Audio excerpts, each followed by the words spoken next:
Sidang lanjutan perkara dugaan korupsi pembangunan pasar Invest di Bintan, Kabupaten Kaur tahun 2022 digelar Senin pagi dengan menghadirkan Bupati Kaur Lismidianto sebagai saksi. Dibuka persidangan ini, Bupati Lismidianto mengaku tidak tahu menahu terkait pembangunan tersebut.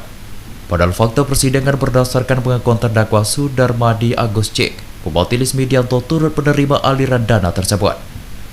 Pengakuan yang berbeda dari saksi dan terdakwa ini membuat hakim jengkel.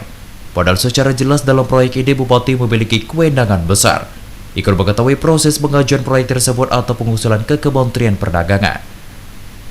Pengakuan tidak menerima uang dari Bupati Lismidianto ini terbantah dengan keterangan terdakwa, yang sempat mengirim beberapa kali uang ke rekening Bupati, bahkan memberikan langsung secara cash totalnya 220 juta rupiah.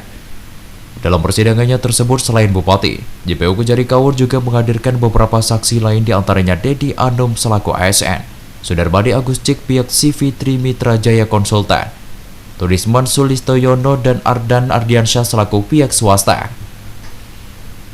Ada beberapa keterangan saksi sebelumnya yang menyatakan adanya aliran uang kepada yang bersangkutan.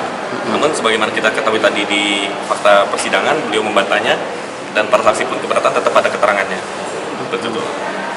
Berarti nominal uang yang 200 juta tadi memang dibenarkan oleh saksi, tapi dibantah sama... Ya, betul, dikatakan oleh saksi sama bukti transfer yang disampaikan kepada Pak Saudara Lismidianto pun memang diakui bahwa itu rekeningnya sendiri, namun Pak Lismidianto tidak tunai.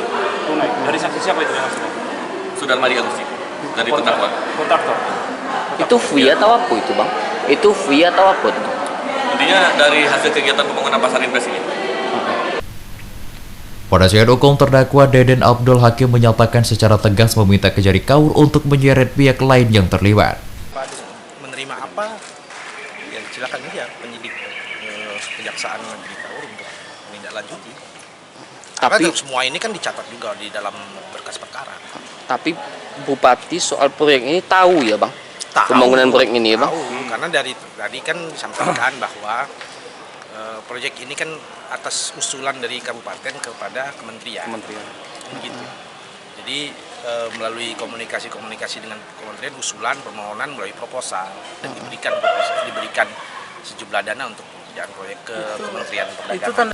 Sebelumnya dalam kasus ini, Kejari Kaur menetapkan 7 tersangka masing-masing, yakni mantan Kepala Disprendakob Kaur Agusman Effendi, BPK Pandriakmo, Direktur CV Melden Effendi, peminjam perusahaan Sudarmadi Agus Cik, anggota Pokja OKPBJ, Tafib Setiawan, peminjam perusahaan Indrayato dan konsultan perencanaan Rustam Effendi.